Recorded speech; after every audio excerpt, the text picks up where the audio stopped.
Notice at 6:45 in the morning, still holding my suitcase and car keys, jet lag crawling up my spine, fresh off a red-eye from Seattle. Excessive noise.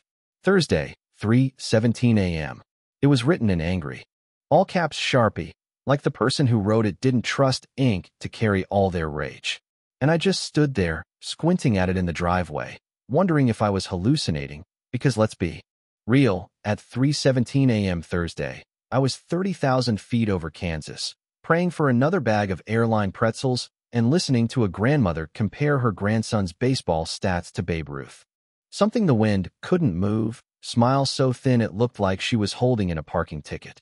She used a laser level to check fence heights, find the Johnsons for their daughter's sidewalk. Chalk, and, swear to God, counted the number of flowers in people's yards, enforcing her odd number aesthetic rule that she pushed through at some midnight board meeting no one remembers. Before Margaret crowned herself queen of compliance, she was a mid-level bank manager, but word was, she got quietly shuffled out after a stack of harassment complaints. So she redirected all that leadership energy onto Maple Ridge. She printed her own business cards, Margaret Whitmore, President and Chief Compliance Officer, like she was running Apple, not an HOA with 3 stop signs and 1 speeches. But Margaret's crusade, her true passion, single men. She'd call us unattached males, like we were stray dogs in the suburbs, swearing up and down we were running poker dens, or maybe worse. Honestly, the wildest thing in my basement is a treadmill and 2 boxes of tax returns from 2015, but try explaining that to Margaret. So I walked inside, just angry enough to skip breakfast, and started collecting evidence. My flight left Seattle at 11:45 p.m. Wednesday. I had the window seat next to a lady who brought her own egg salad, and I landed at 6:20 a.m. Thursday. At 3:17 a.m., the magical hour of my supposed excessive noise, I was in the air, half watching the flight attendant buckle a seatbelt for the 100th time. It wasn't about the money. Margaret had declared war on anyone she couldn't control.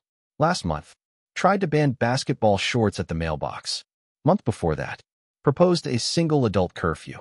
She even said unmarried people should pay higher HOA. But from outside, not inside. I zoomed in. The object? A giant waterproof speaker, like you'd bring to a lake party. Margaret set it under my window, blasted music for 2.5 minutes, and scurried off into the dark. She looked right at the camera at one point, wearing that stupid navy blazer with President Whitmore embroidered in gold, totally clueless that night vision picked up every wrinkle and hairpin. That was it. No more games. I saved the footage to a flash drive and drove straight to the police. Officer James Bradley watched the video, then looked at me with that door in her presidential blazer, her smile flickering when she saw the cop. She launched into her usual speech about property values and protecting the community, dripping with that condescending syrup she reserved for public shaming. Officer Bradley politely asked to see these supposed complaints. Margaret stuttered, said it was all verbal, and she hadn't written them down yet. That's when I pulled up my phone and played her midnight garden stroll for everyone. She went white as printer paper. Margaret started muttering about investigating suspicious activity. Officer Bradley calmly pointed out that, according to her own citation, the noise didn't start until 3:17. I hit play on the heavy metal soundtrack, full volume, straight from the camera. Bradley asked about the speaker. First, she said she didn't own one. Then she remembered she had one, for emergencies. Pause. Then she claimed it was stolen. Last week, cop asked if she filed a police report. Margaret said she'd been too busy. Sure. But here's the moment her house of cards tumbled. She said, even if you weren't home, you're still responsible for your property and whoever was there. Then, like she couldn't help herself, she added, I know you were at that conference. Everything stopped. I hadn't told a soul where I was going. The only way she knew was if she was watching me somehow. She stammered that she'd assumed I was gone because my car wasn't in the driveway, but Officer Bradley pressed, how do you know it was a conference? Margaret's story unraveled like cheap yarn. First, she overheard it.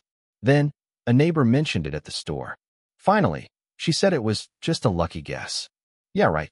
Officer Bradley's tone went cold, cracked, and she started ranting. She said single men ruin neighborhoods, She said I probably threw wild parties while she wasn't watching. She said someone had to maintain order. I recorded every word. And then, just when you think it can't get more bananas, she blurted out that she'd been tracking my travel schedule using a friend who worked for the airline.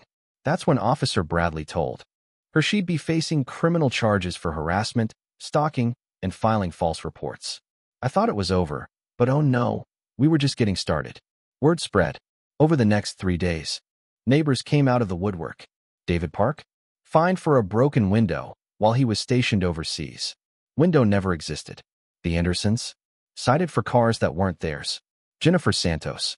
Fined them $800 for unsightly medical equipment on their porch. It was Robert's wheelchair ramp. When they tried to explain, Margaret told them, illness isn't an excuse for eyesores, and even suggested they move to assisted living if they couldn't keep up with community standards. Susan cried, telling me they'd paid the fine out of their Social Security because they were terrified Margaret would get them evicted. And then there's Marcus Thompson, a veteran, EMT, night shift worker. Margaret kept fining him for parking in his own driveway during the day, claiming it violated. We realized it wasn't just harassment, it was a crusade. 14 of us hired an HOA attorney, William Hallworth, who actually laughed when he read our evidence. This, he said, is the worst case. Community values. But the neighborhood was done drinking her Kool-Aid. That night, the community center was packed. Margaret sat at the head of the table, gripping her gavel like a weapon. Someone shouted that Margaret's nephew had been paid $40,000 for pool maintenance. We didn't have a pool. Another neighbor claimed HOA purchased plants were in Margaret's own backyard. Margaret slammed her gavel so hard the handle snapped. She shrieked she'd fine us all for causing a disturbance. That's when I stood up and played the recording, Margaret's own voice, ranting about single men, bragging about monitoring my travel schedule with her airline friend. Dead silence. The board called an immediate vote to remove her. Margaret screamed the vote was illegal, but William pointed out emergency removal was by the book. The vote came in 58-2. Only Margaret and her crony, Eleanor, voted in her favor. Margaret tried to save face, claimed she was resigning. Anyway, but the board insisted on making it official. Within a week, the DA filed 18 counts against her, filing false reports, harassment, stalking. Our civil suit followed, 14 families, seeking over $400,000 in damages. Then a state investigator stepped in and found Margaret had embezzled $43,000 from HOA accounts in 2 years. Her trial? Her lawyer claimed she had a psychological obsession with control. The prosecutor shredded that by reading emails Margaret sent her sister, bragging about running out the undesirables and making a tidy profit. The real bombshell? Forensics pulled her deleted personal journal. In it, she ranked her false complaints like Yelp reviews, noise violation, 4 out of 5 stars, should have made it drugs instead, harder to disprove. Turns out, she funneled 30% of every fine into a secret account via her nephew's fake maintenance company. Over 60 grand, money she spent on cruises, jewelry, and her mortgage. The judge found her guilty on all counts.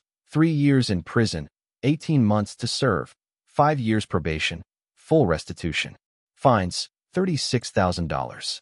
Civil judgment, $220,000. He issued a lifetime ban from ever serving on it.